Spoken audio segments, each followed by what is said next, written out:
This review contains spoilers for the plot and ending of Squid Game. To American viewers, Squid Game may seem to have emerged from nowhere, but it is a pretty unsurprising smash hit. The show, which Netflix chief Ted Sarandos has said is on track to become Netflix's most watched series ever, has dominated charts the world over, serving as striking proof positive of the streamer's global strategy.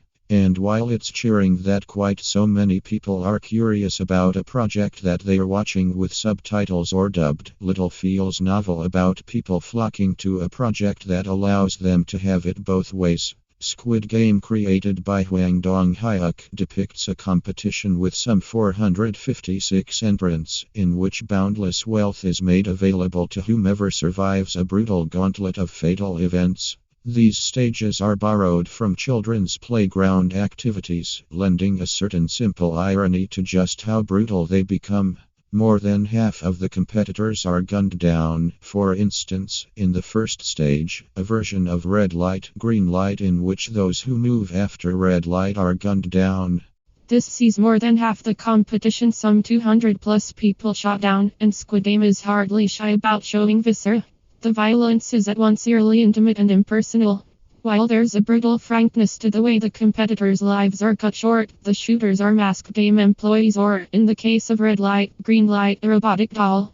Death comes doled out by random functionaries, about whom we know significantly less than about the game's players. What we gradually learn, through the device of a detective who's broken into the system, is that they are utterly bought in, obeying rules of their own and believing rigidly in a game they've worked to present with a certain baroque innocence. This fact that both GOM players and GOM makers are bound by need and by a strange loyalty to the rhythms of the competition has clean and complicated lines. It's structurally sound and seems, at a glance, clever. So does the show's structure in its early going, as surviving players are allowed the opportunity to leave after the first bloodbath and end up returning of their own free will because they need the money that badly. Their situations represent a legitimately interesting cross-section of contemporary Korean culture, including a North Korean defector and a migrant worker from Pakistan.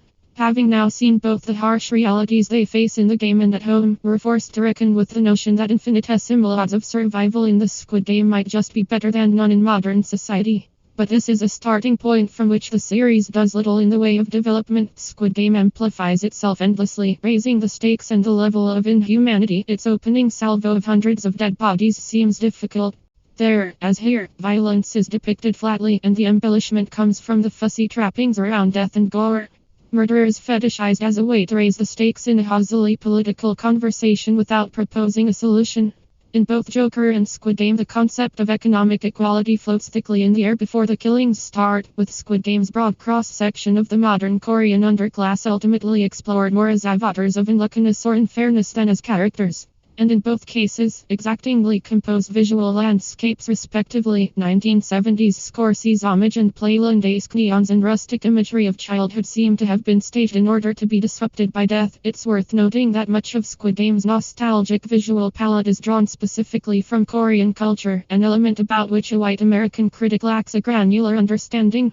As the series runs on, it becomes clear that the Squid Game exists for many reasons, including for the harvesting of human organs from the killed and to provide amusement for a chattering class of wealthy people, some of them depicted as white Westerners who bet on the results. About the first there seems little to say, other than that it's impressive that the series found a way to be even more effectively direct and unbothered about showing ways the human body can come apart. About the second, there seems insufficient irony or even meaningful appreciation that the show is encouraging its audience to do much the same thing as the much-loathed spectators. One fellow, for instance, shows up at the Squid Game viewing party and immediately starts threatening and violating someone who he believes to be a young functionary, culminating in an attempted coercive sex act.